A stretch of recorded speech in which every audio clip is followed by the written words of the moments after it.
सभी साथियों को नमस्कार।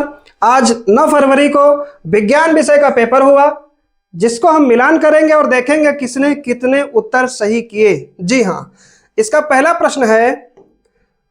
प्रश्न अच्छा प्रश्न था। लिखा है, गोलीय दर्पण के ज्यामितीय केंद्र को क्या कहते हैं। वीडियो में हमने बताया था कि जो गोलीय दर्पण होता है उसके ज्यामितीय केंद्र को कहते हैं बच्चों ध्रुव। जिसने ध्रुव लिखा उसका 1 नंबर पक्का। अगला प्रश्न है साथियों 2 नंबर है, दाढ़ी बनाने में, बढ़िया प्रश्न, सरल प्रश्न था। दाढ़ी बनाने में कौन सा दर्पण उपयुक्त होता है, ऐसा प्रश्न था। तो जो दाढ़ी बनाई जाती है उसमें आपका अवतल दर्पण यूज होता है।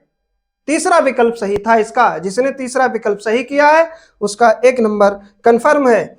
अगला प्रश्न देखेंगे। अगला प्रश्न 3 नंबर का प्रश्न कहता है, लेंस की क्षमता का एसआई मात्रक क्या है। लेंस जो होती है उसकी क्षमता का एसआई मात्रक पूछा जा रहा है। एसआई मात्रक है ना, तो हमने बताया था ये होता है डायोप्टर। क्या होता है? डायोप्टर। पहला विकल्प सही था इसका। अगला प्रश्न देखिए। अगला प्रश्न बच्चों था, अभिनेत्र लेंस की फोकस दूरी में परिवर्तन किया जाता है। अभिनेत्र लेंस की फोकस दूरी में परिवर्तन किया जाता है।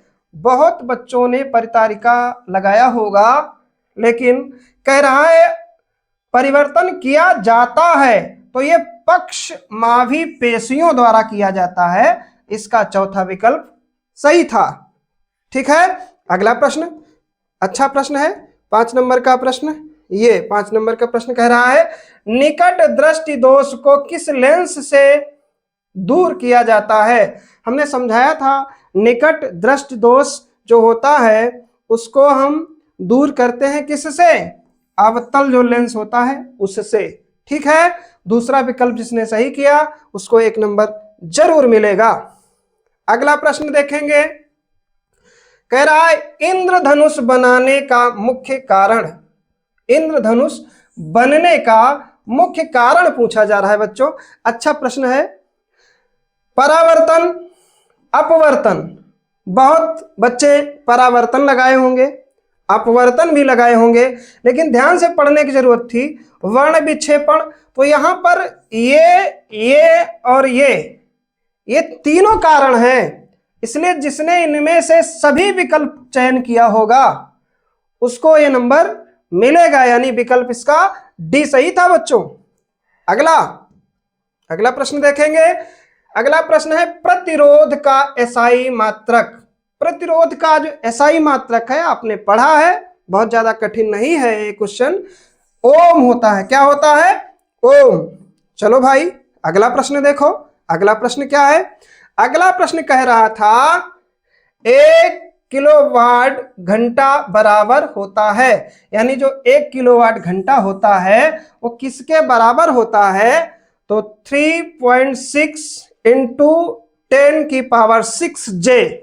ये जिसने किया सही, ये वाला विकल्प पहला जिसने भी किया उसको जरूर 1 अंक मिल जाएगा। अगला प्रश्न है, किसी चालक का प्रतिरोध निर्भर करता है, मतलब किसी चालक का जो प्रतिरोध है वो निर्भर करता है चालक के किस पर, ऐसा पूछा जा रहा है। तो पहला विकल्प था लंबाई पर, दूसरा अनुप्रस्थ काट के क्षेत्रफल पर, तीसरा था पदार्थ की प्रकृति पर। ये जो 3 विकल्प दिए हैं तो ये तीनों पर चालक पे निर्भर करता है, इसलिए इनमें से सभी जिसने किया होगा उसको ये जरूर अंक दिला जाएगा। अगला प्रश्न देखेंगे।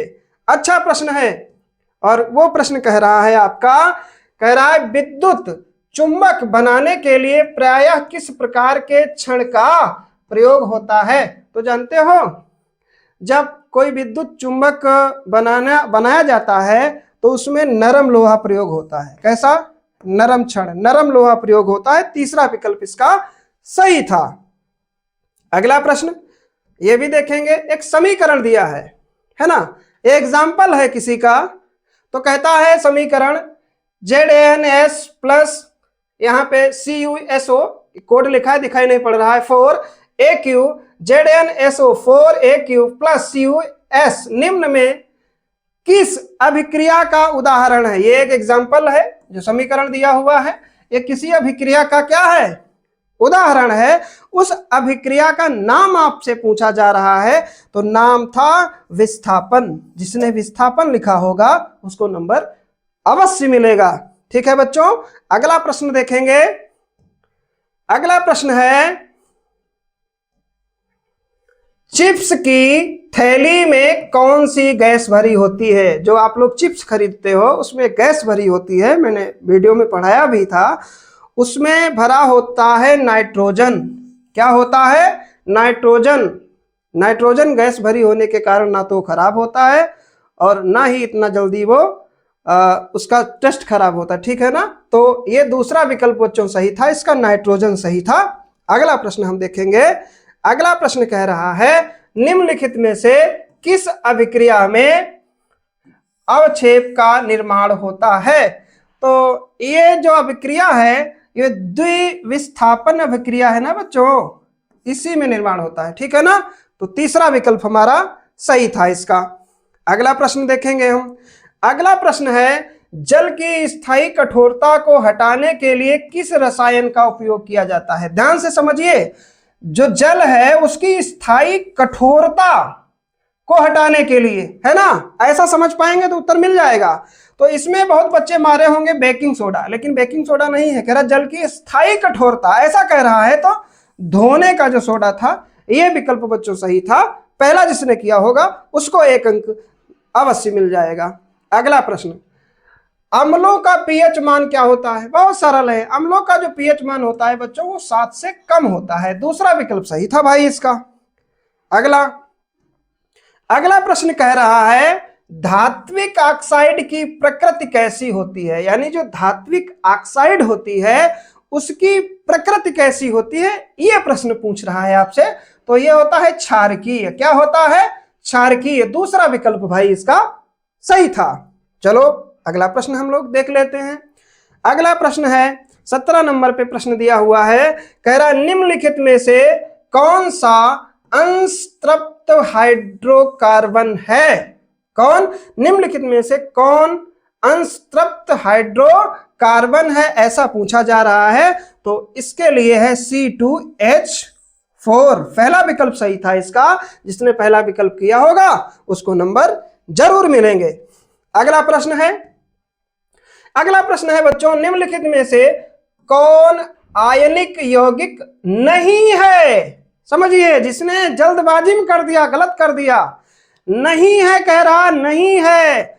ये हैं सब, लेकिन CO2 ये जो है आयनिक यौगिक नहीं है। जिसने सी विकल्प किया होगा उसको 1 नंबर मिलेगा। ठीक है, अगला प्रश्न देखेंगे हम लोग।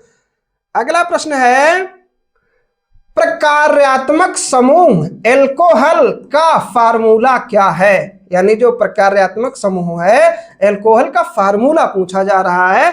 तो जो फार्मूला होता है वो ये होता है, कौन वाला, OH, बी वाला, है ना, बी विकल्प। ठीक है, चलो भाई अगला देखेंगे प्रश्न हम लोग। अगला प्रश्न है, पेटेन के कितने समावयव होते हैं। किसके, पेटेन के कितने समावयव होते हैं। तो जानते हो कितने होते हैं, 3 होते हैं। कितने होते हैं, 3 होते हैं। जिसने भी विकल्प 3 किया वही सही था, है ना। आगे देखेंगे, अमीबा में किस प्रकार का पोषण होता है। अमीबा में जो पोषण होता है वो प्राणी समभोजी होता है। क्या होता है, प्राणी समभोजी। डी विकल्प सही था इसका बच्चों। अगला प्रश्न देखेंगे। अगला प्रश्न ये रहा, जठर ग्रंथियां पाई जाती हैं। बहुत बढ़िया प्रश्न, वीडियो में भी पढ़ाए। जठर ग्रंथियां जो होती हैं वो पाई जाती हैं किसमें, आमाशय में। ठीक है ना, आमाशय में पाई जाती हैं भाई। अगला प्रश्न देखेंगे, मानव शरीर की सबसे बड़ी ग्रंथि।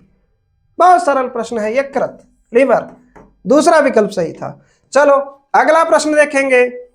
अगला प्रश्न कह रहा है, मस्तिष्क का मुख्य सोचने वाला भाग कौन सा होता है? मस्तिष्क का मुख्य सोचने वाला भाग पूछा जा रहा है तो ये अग्र मस्तिष्क होता है। क्या होता है? अग्र मस्तिष्क होता है। अगला प्रश्न है, पत्तियों का मुरझाना किस पादप हार्मोन के प्रभाव से होता है? यानी जो पत्तियां मुरझा जाती हैं वो किस हार्मोन के प्रभाव से मुरझाती हैं? तो इसमें था एब्सिसिक अम्ल। क्या? एब्सिसिक अम्ल। तीसरा विकल्प सही था। ठीक है। अगला प्रश्न 26 नंबर पे देखेंगे, मधुमेह यानी डायबिटीज बीमारी किस हार्मोन की कमी से होती है? आपको पता होगा, बहुत सरल प्रश्न है, उत्तर भी इसका सरल है, इंसुलिन के कमी के कारण। किसके कारण? इंसुलिन के कमी के कारण। ठीक है ना। अगला प्रश्न देखेंगे। अगला प्रश्न है बच्चों, प्लेनेरिया में किस विधि द्वारा जनन होता है? किसमें? बोले प्लेनेरिया में किस विधि से जनन होता है? तो ये होता है पुनर्जनन। क्या होता है? पुनर्जनन होता है बच्चों। दूसरा विकल्प इसका सही था, है ना। चलो अगला प्रश्न देख लेंगे हम। 27 नंबर पे क्या है? 28 नंबर पे। 28 नंबर पर है, परागकोश में क्या उपस्थित होता है? बहुत सरल था।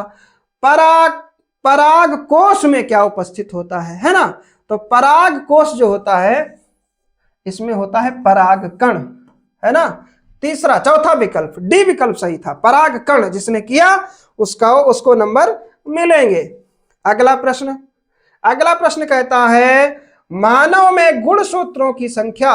बहुत सरल था, जल्दबाजी नहीं किए होंगे, उत्तर सही कर दिए होंगे। 46 होते हैं ना। पहला विकल्प सही था। अगला प्रश्न देखेंगे। अगला प्रश्न कह रहा है, प्रकृति में ऊर्जा का मुख्य स्रोत क्या है? यह भी आपको जरूर पढ़ने को मिला होगा, मैंने पढ़ाया भी था। जो प्रकृति है ना, प्रकृति में ऊर्जा का मुख्य स्रोत पूछा जा रहा है प्रकृति में, तो सूर्य होता है। क्या होता है? सूर्य होता है। तो इस प्रकार से ये 30 ऑब्जेक्टिव क्वेश्चन थे। उसमें आपने कितना सही किया है आप निश्चित रूप से कमेंट में हमको बताइए। और यदि अभी तक हमारे चैनल को आपने सब्सक्राइब नहीं किया है तो अवश्य कर लीजिए। आगे के जो पेपर आएंगे उनकी आंसर की परीक्षा के बाद आप तक जरूर पहुंचाएंगे। तब तक के लिए धन्यवाद।